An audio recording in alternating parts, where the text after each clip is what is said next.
अब आप यहाँ बैठे हैं, ये पेड़ों को आप देखिए, ये पेड़ श्रीफल का, नारियल को श्रीफल का, नारियल को श्रीफल कहा जाता है। श्रीफल जो नारियल है, इसके बारे में आपने कभी सोचा या नहीं पता, लेकिन बड़ी सोचने की चीज है, इसे श्रीफल क्यों कहते हैं। यह समुद्र के किनारे होता है और कहीं होता है। सबसे अच्छा जो ये फल होता है समुद्र के किनारे। वजह यह है कि समुद्र जो है ये धर्म है, जहाँ धर्म होगा वहीं श्रीफल फल, जहाँ धर्म नहीं होगा वहाँ श्रीफल। लेकिन समुद्र के अंदर सभी चीजें बसी रहती, हर तरह की सफाई, गंदगी, हर चीज इसमें होती।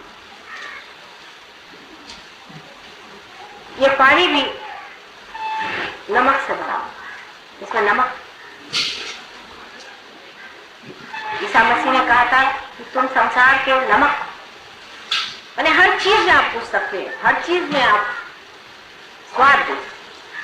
नमक हो, नमक के बगैर इंसान जी नहीं।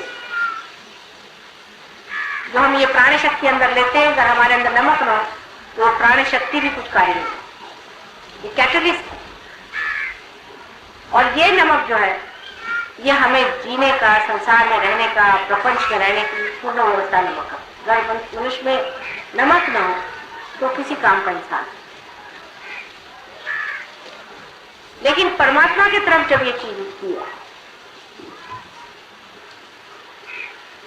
तो वो सब नमक को नीचे ही छोड़, सब चीज छूट जाए। और जब इन पेड़ों पे सूर्य की रोशनी पड़ती है और सूर्य की रोशनी पड़ने पर जब इसके पत्तों का रस और सारे पेड़ का रस ऊपर की ओर खिंचाता है, क्योंकि इवेपोरेशन होता है, तब इसमें से जो, इस तना में से जो यही पानी ऊपर बहता है, वो सब कुछ छोड़ करके इस 14 चीजों को लांग करके ऊपर जा करके श्रीफल, वही श्रीफल आप और देवी को श्रीफल जरूर देना। श्रीफल दिए बगैर पूजा संपन्न नहीं। श्रीफल भी एक अजीब तरह से बना हुआ है, दुनिया में ऐसा कोई सा भी फल नहीं जैसे श्रीफल। उसका कोई सा भी हिस्सा बेकार नहीं है, उसका एक एक हिस्सा इस्तेमाल होता है। इसके पत्तों से लेकर हर चीज इस्तेमाल होती है, और श्रीफल का भी हर एक चीज इस्तेमाल। और देखें, श्रीफल भी मनुष्य के सहस्त्रार जैसे बाल अपने हैं, इस तरह से श्रीफल के भी बाल हैं। यही श्रीफल, इसमें बाल होते हैं ऊपर में, इसके प्रोटेक्शन के, मृत्यु से प्रोटेक्शन हमें बालों से,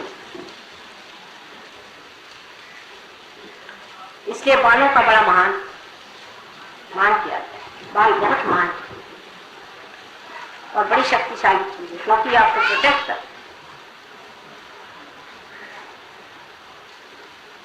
इससे आपकी रक्षा हो। और इसके अंदर जो हमारे जो क्रेनियल बोन्स है, जो हड्डियां, वो भी आप देखते हैं कि श्रीफल के अंदर में बहुत तरह इस तरह का एक ऊपर से आवरण है। उसके बाद हमारे अंदर ग्रे मैटर और व्हाइट मैटर, ऐसी दो चीजें हमारे पूरी, वो ग्रे मैटर, और उसके अंदर पानी होता है जो हमारे में सेरेब्रोस्पाइनल फ्लूइड होता है, पानी होता है, वो लिम्बिकेट।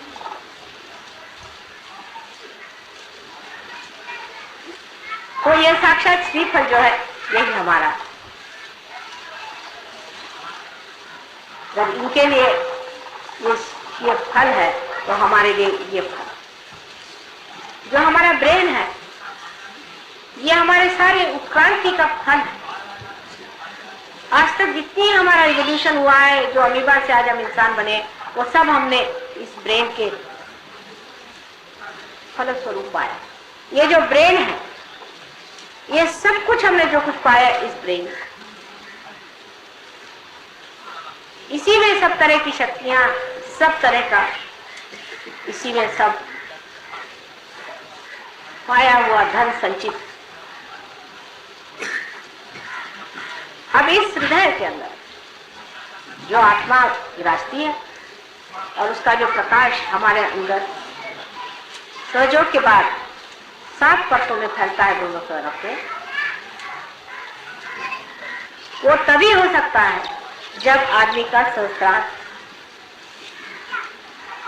अभी तक हम इस दिमाग से दो ही काम करते हैं। आत्म साक्षात्कार से पहले सिवाय इसके कि हम अहंकार और सुपर ईगो, इन दोनों के माध्यम से जो कार्य करना है वो करते हैं। अहंकार और प्रति अहंकार, या आप कहिए मन और अहम, इन दोनों के सहारे हम सारे कार्य करते हैं। लेकिन रियलाइजेशन के बाद हम आत्मा के सहारे कार्य करते हैं। आत्मा रियलाइजेशन से पहले हृदय में ही विराजमान, बिल्कुल अलग बना, क्षेत्रज्ञ बना हुआ। आप देखते रहे, उसका काम वो अपना जैसा भी है देखने का मात्र वो करते रहता है, लेकिन उसका प्रकाश हमारे चित्त में नहीं, वो हमसे अलग है, वो चित्त में नहीं। रियलाइजेशन के बाद वो हमारे चित्त में आ जाता है, पहले चित्त में। और चित्त आप जानते हैं कि वॉइड में बस,